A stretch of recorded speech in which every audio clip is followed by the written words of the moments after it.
everyone, Kristina here. Welcome to day 4 of the holiday card series. Today I'm going to be using another brand new set of products from Simon Says Stamp's holiday release.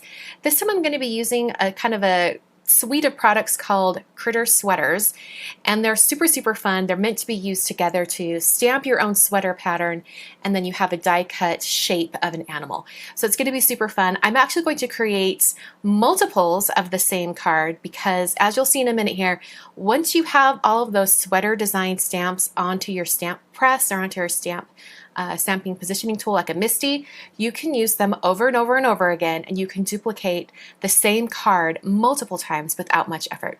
So let's get into it. So here is the stamp set and the dies that go with it. They're both called Critter Sweaters.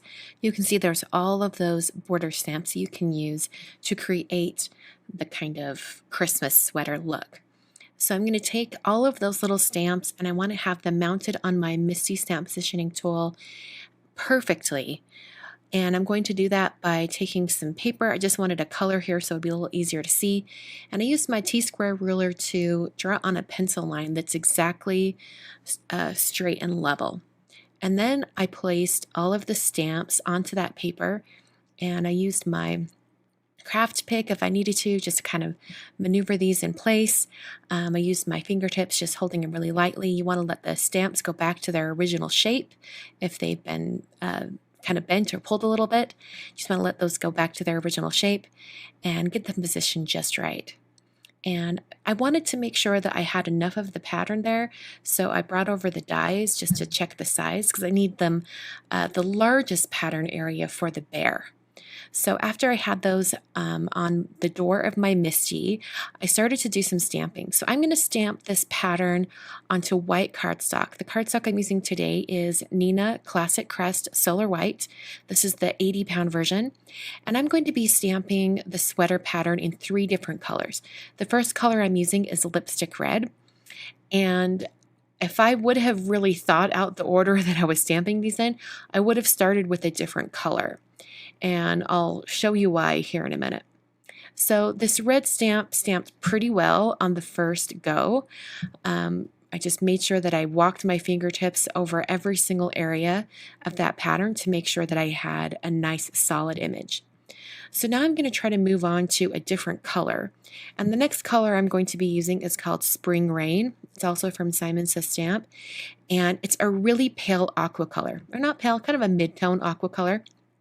And I knew after I already had inked up the stamp with all the red that transitioning from a red ink to a lighter color is always really tricky because the stamps tend to absorb a lot of that red ink. And even though, like you just saw, I tested it out and I stamped that red and it seemed like the red was all gone, it's really not. Now that red ink is mixing with that aqua color and I'm getting this weird brownish color. So I stamped it a couple of times using that Spring Rain just on some scratch paper, trying to figure out if I could clean it off just by doing that. And I realized that it really wasn't working. I even tried it a third time and I started to get a little more of the Spring Rain color, but it wasn't right. So I knew I needed to really clean this set of stamps. So now I'm using the Ultra Clean Stamp Cleaner from Simon. This is the Dauber version, and I just rubbed that across the stamps, and then I used a baby wipe, and you can see all that color that comes off. Like there was a ton of that red color left behind. And while this can be a little bit irritating, it's actually a sign of a well-made stamp. You want your stamp to absorb all the ink color because then you're going to get a more solid image when you go to stamp. So while it's kind of annoying to have to clean your stamps like this whenever you use a red ink, it kind of just goes with the territory. So now I'm going to try out the Spring Rain color, see if it worked. I'm going to test it out, and it looks pretty good. So I'm going to try stamping this twice just to make sure that I get a nice solid color. And then I think I'm ready to go. So I did end up cleaning those stamps 2 times with the Ultra Cleaner, the Ultra Clean Stamp Cleaner. And after doing that, I was then free to move on to the color that I wanted to use. So I stamped this aqua color, the Spring Rain. I stamped it twice just because it needed a little bit extra ink on that. It is such a light color that it does need a little bit of help sometimes. So stamping twice really gives you a solid image. As well as this ink is formulated to dry back and dry really solid, so that will help as well. The third color I'm using is Soft Navy, and I didn't actually clean the stamps between Spring Rain and Soft Navy because Spring Rain is so light and Soft Navy is so dark.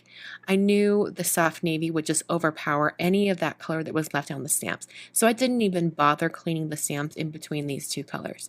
But after I was done stamping with Soft Navy, I surely did use more of that Ultra Clean Stamp Cleaner to make sure I got all the ink off the stamps.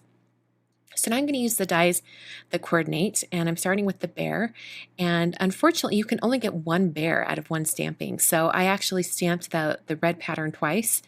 And then for the cat and the bunny, you can put them side by side on these, and you can get, you'll get a cat and a bunny out of the Spring Rain color and a cat and a bunny out of the Soft Navy. So I only had to stamp the red pattern twice. The other ones I just stamped once. Actually, I did stamp them twice because there's lots here, but you get the idea. You can get the bunny and the cat out of one group of stamps. So now I'm going to move on to the faces of the animals. I'm mounting the faces on an acrylic block from Studio Katya, and then I'm using some intense black ink from Simon. And I'm just placing that face right there on the polar bear and then on the cat.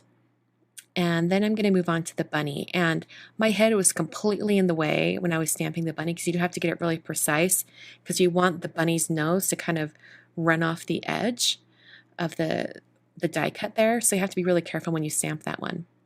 I then grabbed some Teeny Bikini pink ink from Simon Says Stamp, and I used the little solid circle stamp to stamp some little blushy cheeks on each one of these animals. And on the cat and the bunny, you kind of have a little bit of an idea of where to put that, but on the bear, you're kind of on your own. You just kind of place it where you think it would be on his cheeks. So, and this pink color actually does dry back quite a bit. It kind of softens and lightens up quite a bit, so this pink color won't be quite as intense. So for the cardstock to go behind these animals, I'm using two different colors. I've got Taffy from Basil, and then I also have Sea Glass from Simon Says Stamp. And I've cut those to be 3 3/4 wide by 5 inches tall. And I'm going to position the die cuts on the background paper, and then I'm going to put the stamps where I want them so that I can stamp all of these all at the same time. So I've got this Merry Christmas that's going to go above the polar bears. And once again, I'm stamping in intense black ink from Simon.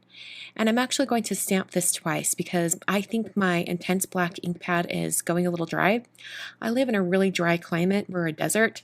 So sometimes my ink pads go really dry, sometimes they don't. This is an ink pad that I use quite a bit, so I'm kind of not surprised that it's starting to dry out. Unfortunately, Simon doesn't sell refills for intense black ink, so I will just have to repurchase a whole ink pad, but I'll put that on my shopping list. For now, for these other cards with the cats and the bunnies, I'm going to switch to a different black ink.